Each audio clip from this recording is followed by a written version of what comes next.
Hello everyone, and welcome to another Company Heroes 2 replay cast. My name is ATR, and today we're gonna have ourselves a 1v1 on Kholodny Ferma.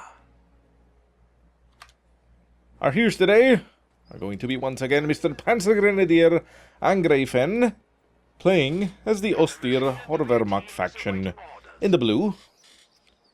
And his opponent is going to be none other than SturmTigerSage6, formerly known as Sage of the Six, playing as the UKF or British forces in the red.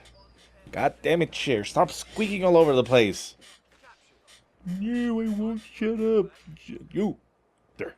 Gotta get a new chair, at least throw some oil on this one. Maybe stop it from squeaking so much. Anyways, what the hell's going on? Oh yeah, Brits and Austere. So let's see what's going on. Yeah, last game was Brits and UK, OKW, so it wasn't, that great. But, well, let's see if this one is any different. So for now, we see Sage of the Six just going for, well, pretty much the same thing we saw that other game, which is, it wasn't him, but same opening, which is just getting another infantry section, and then getting himself the universal carrier. For Angreifen, though, we do see Tier 1 coming into play right away, Grants on the field, and then an MG42 as a follow-up. Or one or the other, which I didn't see which came first, but there's a Gren and there's an MG on the field. Doesn't actually matter. We do see a sniper coming up as a third unit, so that is quite an interesting play. Let's take a look and see what happens there. Grand squad up in the north, capturing some points and then moving along. Doesn't want to really fight much. MG42 going to be flanked here by the universal carrier. The universal carrier is going to be tearing the MG42 a new one, and as thus the MG42 is just going to move along. Going to be circle strafing itself and getting a pile squad on top of the universal carrier to try and dish out the damage. The universal carrier going to be turning itself around to try and face the approaching pile squad. The pile squad will be able to do quite a bit of damage close range to the universal carrier. The carrier itself, trying to move out of the way, will be able to dodge the damage, essentially, moving out of the way and backpedaling. Close call, but it should be fine. MG42 might be able to get a slight little burst off on it, but yeah, look at that. Pretty close, but makes it out of there. It's a hardy piece of metal, so it's able to withstand those shots like a boss. Anyways, we see Angreifen canceling his sniper and going instead for a second grenadier squad to have a little bit of a more stable type of opening. And yeah, like I was about to say that, and I'm going to assume that the sniper will come after that. Again, following in the steps of that Volkswagen sniper MG type of play from old.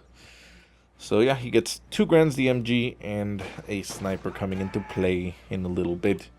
For Sage of the Six, though, he has already teched up to the platoon command post and getting himself a Royal Engineer squad out onto the field. No doctrine selection for either players just yet, but we do see the infantry sections getting upgraded with their medical supplies, so that they can heal up everything, and I mean everything on the map. So the Royal Engineers are obviously desperately needed because the Universal Carrier doesn't really have any way of healing itself, which is going to change, well, allegedly. It's one of those changes that will probably be added, but, giving it the ability to self-repair. I forget how much it costs, but yeah, it's like an ability you can pop and it will repair itself automatically so that it's not dependent on Royal Engineers, because it's, well, an early game vehicle, which you kind of want to have. And the, well, that was a weird stutter there. And the Brits are the only ones that don't actually start with a repair unit, so there you go. Anyways, so Royal Engineers repairing their right and popping in, not wanting to tire their legs. Gonna put a hotkey on that sniper up in the north. Sniper gonna be taking some shots into the house, managing to miss the men inside the house that are standing still and not moving. The infantry section just pops out of the house, not gonna be just sitting there waiting to get shot. And the universal carrier moves along, having pooped out the Royal Engineers into the center of the map. Vigor's machine gun is on the field for Sage of the Six, getting himself a AT gun as well, anticipating some type of vehicle play, and that is, of course, what's happening here. Tier 2 has gone down for Angreifen, and he's getting himself a 222. 222 has a field day and eats universal carriers for breakfast. However, yes, Chair, we can hear you squeaking. I know that you don't agree, but I'm still going to say it. And, yeah, I mean, having an AT gun, you know, obviously helps with that. So. Bit of a slow game when it comes to engagement. Both players just essentially in a bit of a standoff. Nobody actually doing anything too aggressive here. We see Grens down south just setting themselves up in a little bit of cover as Royal Engineers just moving along. We do see some mines getting laid down here. Very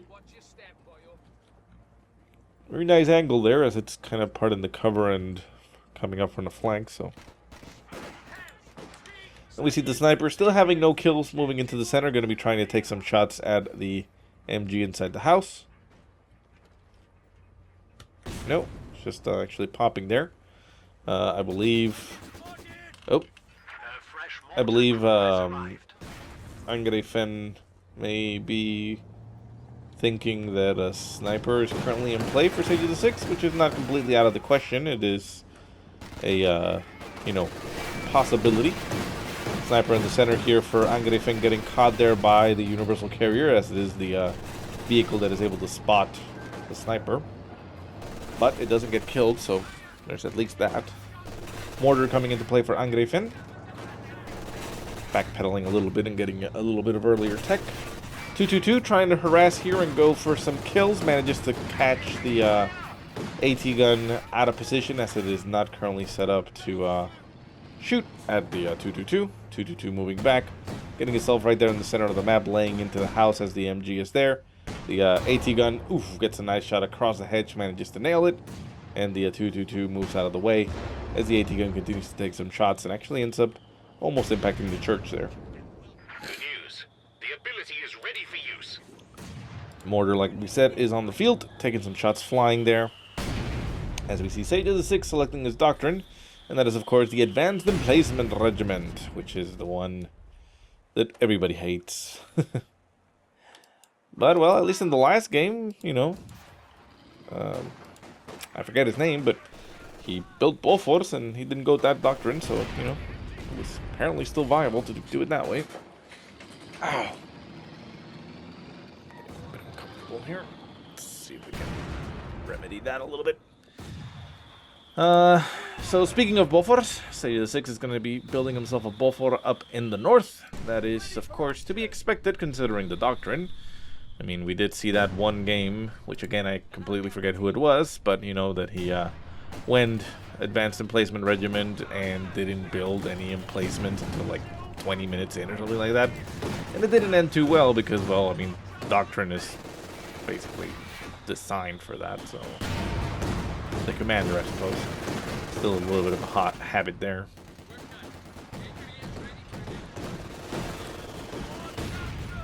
Oof. Nasty hit there by the mortar.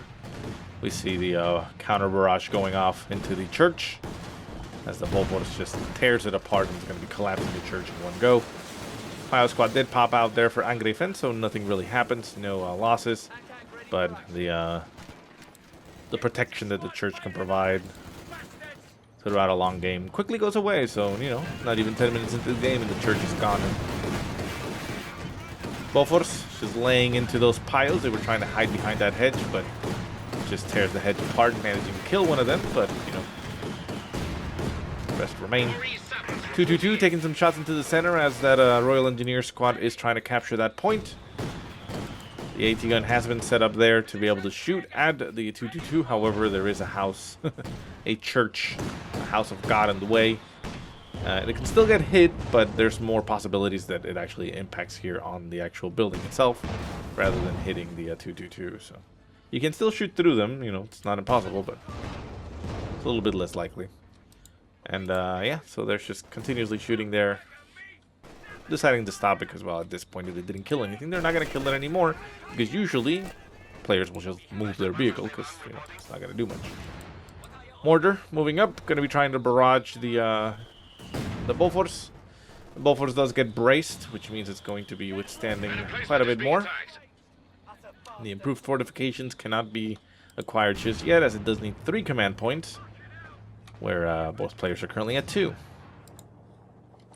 Sniper, still no kills on the game. This is the worst sniper that we've seen so far. 10 minutes in, having been built relatively early. I mean, pretty early. I mean, it was, what, the 4th unit coming out? And hasn't killed a single thing, which doesn't bode well. Usually, you want a sniper to pay for itself relatively quickly so that the investment was actually worthwhile. Pile squad with sweepers, sending one of its members out to scout. Ends up getting itself shot up. 222. Moving around in the north. Going to be moving back as we see the AT guns moving into position up in the north, maybe to try and take it out. The enemy are attacking an emplacement. And the mortar behind this hedge, just trying to counter barrage here. We do see the forward assembly getting laid down, which will allow the Bofors to throw its barrage whenever it wants without needing to have anybody inside. And we see the sniper retreating as the mortar also retreats as it starts getting barraged here by the Bofors. Pretty inaccurate. Didn't actually need to retreat, as we can see in hindsight, but you know, you don't really want to risk it that way. As minefield getting laid down up in the north here by the Pios, the universal carrier, trying to shoot at them, has taken a little bit of damage, down to about half health, a little bit more than, but he's there.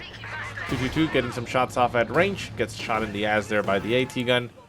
Going to be trying to move out of the way. The AT gun potentially could have gotten another shot off on it, but it didn't have sight range, so it wasn't able to actually acquire the target. And we see the S minefield getting popped here by the universal carrier, which, though it doesn't take a lot of damage, it does actually take damage there, so it needs to be a little bit careful. Grand Squad and Panzergrenadiers on the field for Angreifen, moving along. Panzergrenadiers do have Shreks, so the universal carrier needs to get out. Down south, we see a Grand Squad trying to engage these approaching infantry sections. And it will. Has been cut off. Oh man, I am tired today. Whew.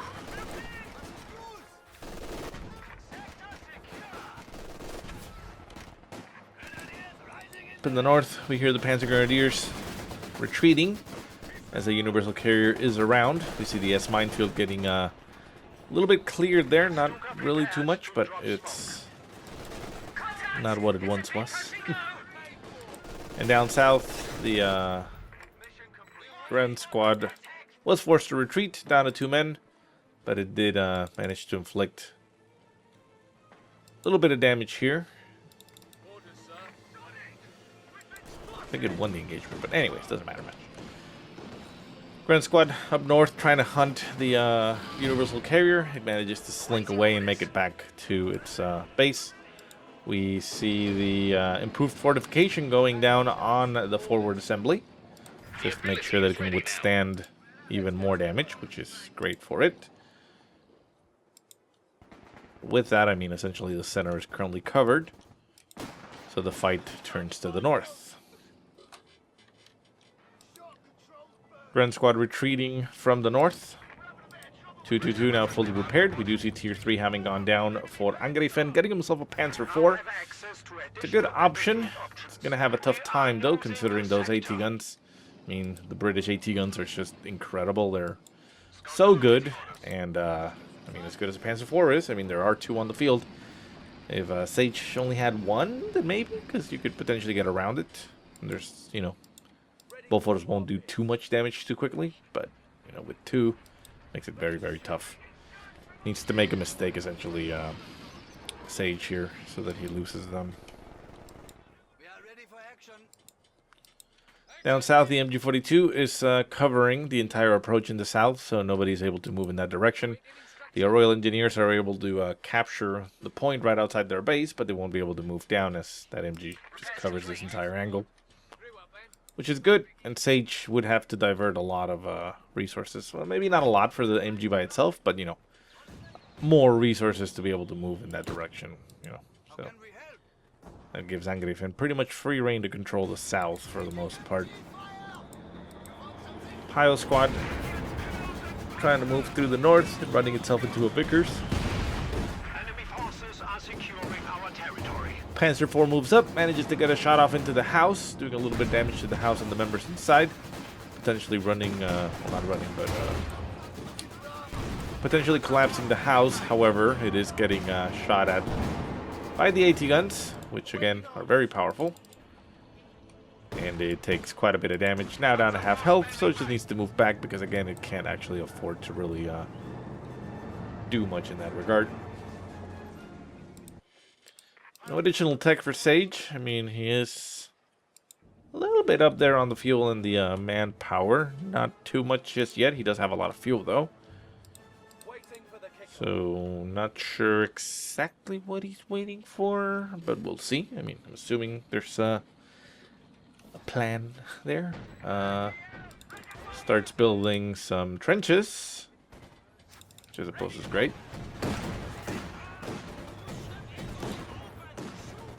Thing is that trench up in the north can easily get taken down. Not a lot here stopping anything from approaching. Universal carrier moving up. The PanzerGrenadiers with their Shreks should be able to deal with it really without any issue. There it goes, out of control. Seems to me, or at least it feels to me, like Sage was trying to sacrifice that, which would be an odd decision. PanzerGrenadiers retreating as they took a bit of a hit there. The company command post is finished and ready for use. And that trench up in the north, gonna get assaulted here by the Panzer IV. Oof, nasty hit into the house. Nice attention there for Angreifen, realizing, oh, he put a squad in there and I can take it out. Takes a good shot into the house, collapses the house itself, and down it goes. Now, Sage, deciding that, well, yeah, I am actually teching, so he does get a company command post, and is now getting himself a Cromwell on the field. Cromwell, a good unit to combat Panzer Force. Yeah, they're pretty similar in strength, but with the addition of the AT guns, I mean, that makes it, you know, pretty hard fight. Maybe Piat's getting tossed in there, but we'll see.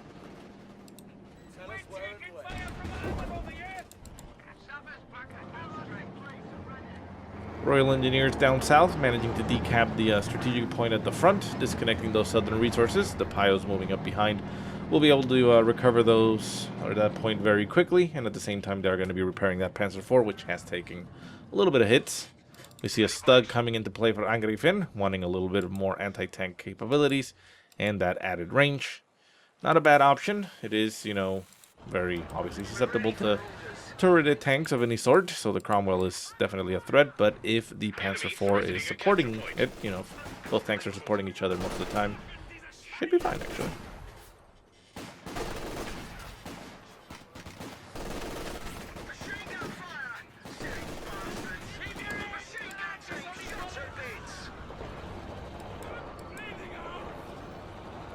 Sorry.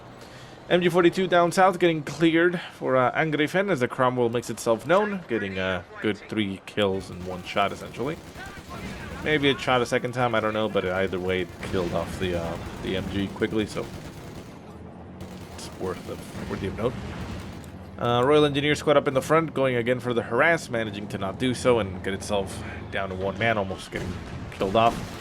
There is a retreat location set up on that forward assembly, so this is a prime location to get artillery on.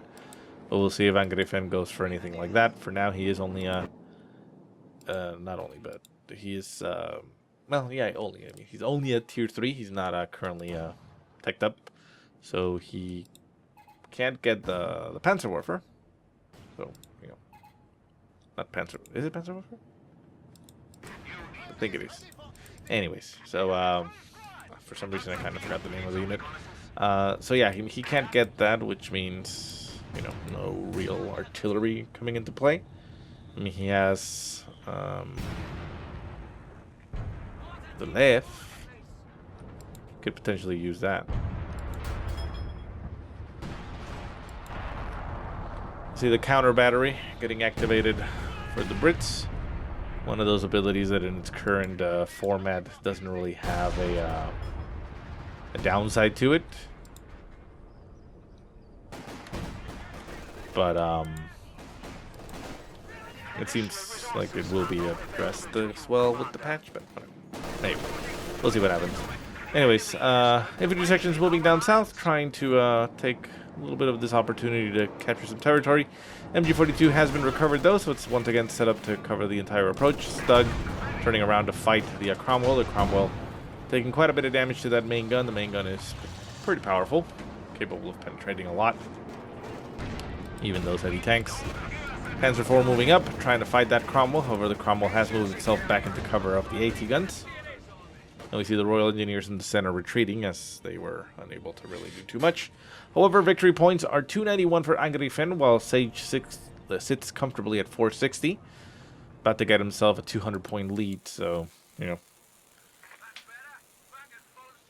Especially with a doctrine like this, I mean, you're going to be passive most of the time and just securing and reinforcing and fortifying the locations that you do own. So, you know, the further ahead you can get on those victory points, the less time you need to steal will be pulling it. Anyways, shots flying from the Bofors, managing to suppress a Grunt Squad, quickly forcing it to retreat. But everybody else just moves along and stays alive. Mortar Squad taking some shots at the Bofors.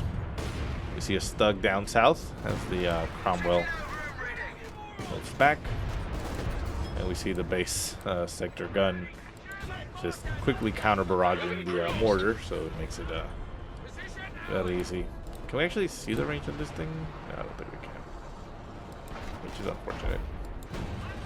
Second Cromwell on the field for SageSage6. Stug is going to have to be covered most of the time, but right now Angreifen does not know of the second one, so his tanks are a little bit separate.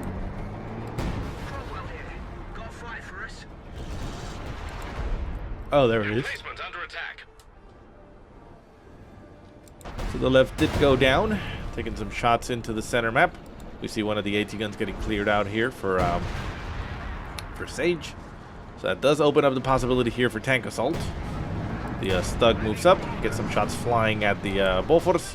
We see the Cromwell's moving back. Structure has been braced, so it's able to withstand quite a bit of punishment here. The Stug is trying as best it can to maybe clear it out. We see a bit of a flanking maneuver here as Cromwell's moving up through the north. Unfortunately there for Angreifen, the Teller mine who dropped over here has been cleared. So the Cromwells are able to continue to move. Panzer IV is set up there, managing to stop the approaching tanks, which may have been wanting to go for a bit of a flanking run there and maybe getting a hit off. Looks like the Bofors in the center will be falling here to the Stug. The Panzer IV has been forced to back off, but the Bofors does get taken out, and the Panzer IV manages to withstand against it. It does have the support of PanzerGrenadiers, so, you know, Cromwells do need to be careful. Good control here by Angreifen, keeping his cool and managing to exact revenge there with the support of his left artillery gun. He does open up with another barrage, going straight into the center. The Bofors gets either canceled or destroyed. Looked to me like it got canceled, but, you know, I could be wrong. We don't have a pack gun on the field for Angreifen, which I'm pretty sure we did. Didn't he have a pack gun? Pretty sure I saw him build one, but maybe he didn't. Maybe I'm completely crazy. And we have double Stugs on the field now for Angreifen to combat those two Cromwells. So a bit of an opportunity here to push forward. Artillery barrage from the left, just nailing the forward assembly, which it can actually cancel the retreat, forward retreat ability, so that, you know, infantry is not moving back there. We see the AT gun slowly creeping forward, moving itself into range of the 6-pounder gun. Pilot squads with flamethrowers moving up, trying to take out the AT gun. And the Stugs a little bit further back, need a little bit of repairs, but they're fine right now. And the mortar back on the field, Veteran C3 acquired. Only 7 kills, but it has received quite a bit of damage and also done some damage, so it is quite knowledgeable of the battlefield. Counter barrage still active there, as the mortar is going to be taking some shots. Does not have enough range for this weapon over here, so that's why. And it also only has like range slightly into the base, not completely in. Man, a barrage right there would be amazing. So the northern position has been broken for SageSage6. Angreifen doing quite a superb job there because, well, yeah, I mean, it is the natural counter to any emplacements or static type of play. Just get indirect artillery fire, and you know, you will beat them down eventually, and they won't be able to withstand it.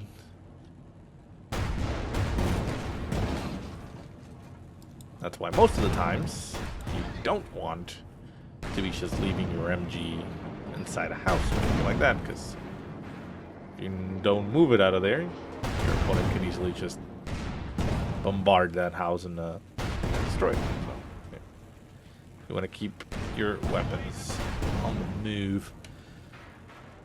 So, coordinated effort here by all the tanks trying to open up the field in the center. We see a bunker getting laid down in the center here for Angreifen as he starts building himself an MG. Just spending those resources, making sure he has something in mind. And that the tanks can't easily come up on a flank since they'll reveal themselves on that side. Grand Squad down south, set up to defend against that approaching Royal Engineer squad. They'll be able to disconnect a little bit, but shouldn't be able to do too much. Cromwell's moving straight into the center, getting torn apart by the Stugs. Stugs managing to do quite a bit of damage there. One of them getting veteran C2, upgraded with sexy skirts, but it has been brought down to about half health. The remaining Cromwell is forced to back off.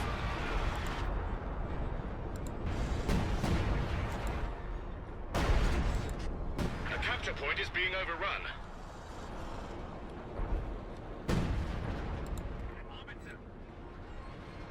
Not sure where it's barraging, but the base sector guns are currently counter-barraging together against the mortar, right? Yeah. Managing to miss the mortar more often than not. Up in the north, the Cromwell trying to move up and harass the Pios. Panzer IV going to be moving up to harass it. There, it does have the support of an AT gun, so the Panzer IV would be way over its head if it tries to attack it, but manages to just push it back a little bit. More infantry moving up for Angreifen to capture some territory. As Sage hurting quite a bit. I mean, he's down to 48 in the pop cap from the as opposed to the 87 for Angreifen. I mean, his armored force is just huge. AT gun up in the north, moving back. The infantry sections down south, providing some support here to the Royal Engineers, but not having too much luck. I mean, again, there's that MG42 just down here covering the entire approach. Royal Engineer squad almost gets taken out there by the Grens. Second one retreating as it doesn't want to. This is wow. Face the same fate, I suppose. 232 for Angreifen, while Sage has been brought down to 393. There's going to be a triple cap currently going against Sage, so he's going to be bleeding and bleeding quick.